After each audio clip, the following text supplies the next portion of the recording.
Welcome to this lecture. This is an email that I got from Everett quite a while ago, actually. And the big parts that I really wanted to highlight to you was the fact that he had not posted a podcast in almost 2 years.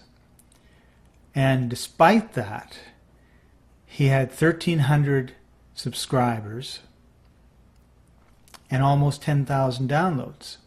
So unlike emails, which people read, maybe, 6 or 7 or 8% of them, if they're commercial, right? Obviously, everybody reads emails from their mom or their dad or their sister or their brother or their best friend, but we all get tons of emails, most of which we don't open, most of which we don't read, and most of which we delete.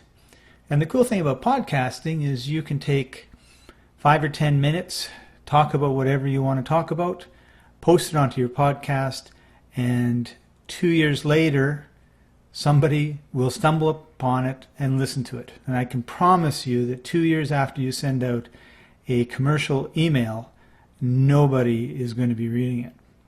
It's pretty much guaranteed. So that's one of the things I think is really cool about podcasting, and also one of the things to think about as you decide on your strategy for podcasting, is the fact that people will start with you, and then some people will, in fact most people will join you after your 5th, 100th, 1,000th podcast, and then a lot of them will go back and they'll start at the beginning and listen. So it's one of the really interesting and fun things about podcasting. Podcasting is forever. So you may do some work today, you may get your podcast up, nothing might happen for a couple months, nothing might happen for a couple of years. And then all of a sudden somebody will call you up and say, I listened to your podcast and you've changed my life. And it's a pretty good feeling, I have to let you know. So thanks for listening to this podcast.